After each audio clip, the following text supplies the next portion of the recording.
இன்னைக்கு எழுதி வைத்துக் கொள்ளுங்கள் முதல்வர் அவர்களே. இந்த 2026 பிப்ரவரி 20 கடைசி சட்டமன்றம் தான் உங்களுடைய குடும்பத்துக்கு.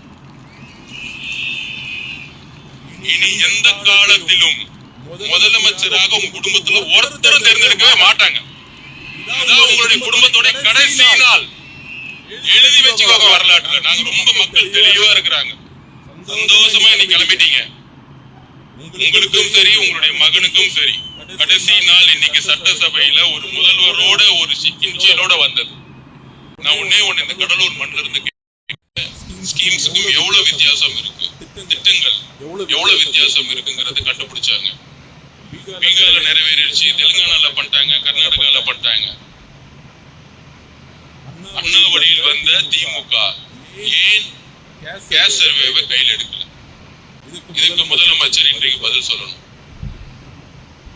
ஏன் எடுக்கலன்னா, சாதி வாரி கணக்கெடுப்பு நடத்திட்டா இன்னைக்கு உண்மையான கணக்கெடுப்பு தெரிஞ்சிடும்.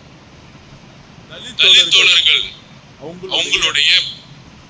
அவங்களுடைய கணக்கெடுப்பு என்ன, பிற்படுத்தப்பட்ட சமூகத்திலிருந்து வந்தவங்களுடைய கணக்கெடுப்பு என்ன, ஓபிசி மக்களுடைய கணக்கெடுப்பு என்ன, இந்த உண்மையை வெளியே கொண்டு வரக்கூடாதுதான் திமுகவுடைய எண்ணம், முதலமைச்சருடைய எண்ணம்.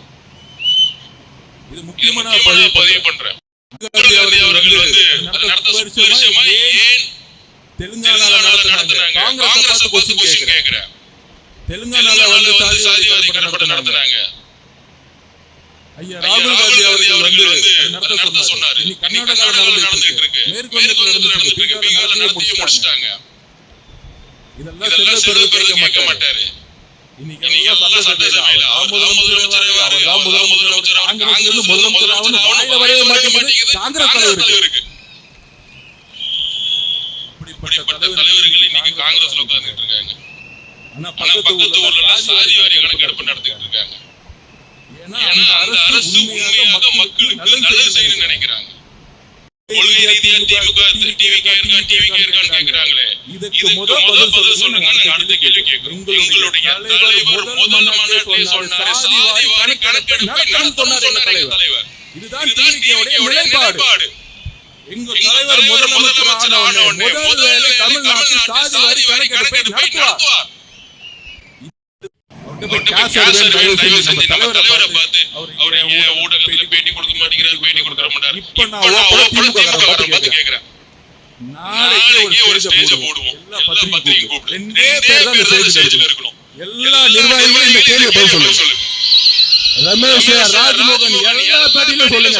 சேலஞ்ச் விடுற முதலமைச்சரை பார்த்து எந்த பேப்பர் இல்லாம உன் பக்கத்துல எந்த நிர்வாகிகள் இல்லாம தனியால ஸ்டேஜ்ல வந்து உட்கார். என் தலைவர் தனியா வருவார். ரெண்டு பேரை வச்சு பிரஸ் கான்ஃபரன்ஸ் நடத்துவோம். இந்த போட்டிக்கு நான் ரெடி, நாளைக்கே நான் ரெடி, என் தலைவர் ரெடி. இந்த அள்ள சில்லறைக்கு என் தலைவர் பதில் சொல்ல மாட்டார். இந்த அள்ள சில்லறை, இந்த அண்டா சொம்பு டீஸ்பூன் இதெல்லாம் பதில் சொல்ல மாட்டார். பழம் நழுவி பாலில் விழுந்தது. அது கலைஞர் 2014 சொன்னாரு. சிலபஸ் ஆயிடுச்சு. இப்ப என்னி வந்து வண்டி ஓட்டிட்டு இருக்கீங்க. பழம் நழுவி கெட்டு போன பால் வந்துருச்சு. டெய்லி ஒரு பிரச்சனை. இது எப்படி நம்ம தலைவர் தமிழ் வெற்றிகளுக்கு ஜெயிக்கணும்? பர்சன்டேஜ் 27 30 32% போயிட்டே இருக்கு. எப்படி வந்து நிப்பாட்டணும்? ஒண்ணும் புரியல. திடீர்னு வந்து முதலமைச்சர் அவர்கள் திடீர்னு ஒண்ணு MK Stalin share auto service ஒன்று ஆரம்பிச்சார். யாரெல்லாம் வந்து நம்ம ஷேர் ஆட்டோ 9 நம்ம டிரைவர் கூப்பிடுவாங்க, சொல்ற மாதிரி ஒருத்தரை ஜெயிக்கிறதுக்கு யார் யாரெல்லாம் பண்றீங்களோ ஏறுங்க. பேமெண்ட் மட்டும் டைரக்ட் ஜிபே அனுப்பிட்டே இருப்போம். ஜிபே பிக்ஸ் ஏறுங்க, ஜிபே பிக்ஸ் ஏறுங்க. எல்லாம் ஜிபேல தான் ஓடிட்டு இருக்கு. செய்திகளை உடனுக்குடன் தெரிந்து கொள்ள கீழ்கண்ட கேபிள் மற்றும் டிடிஎச் நெட்வொர்க்குகளில் எம்நாடு செய்தி தொலைக்காட்சியை காணுங்கள். பாதகம் செய்பவரை கண்டால் நாம் பயம் கொள்ளலாகாது பாப்பா. மோதி மிதித்து விடு பாப்பா, அவர் முகத்தில் உமிழ்ந்து விடு பாப்பா. அண்மை செய்திகளை உடனுக்குடன் தெரிந்து கொள்ள இணைந்திருங்கள் எம்நாடு தொலைக்காட்சியுடன்.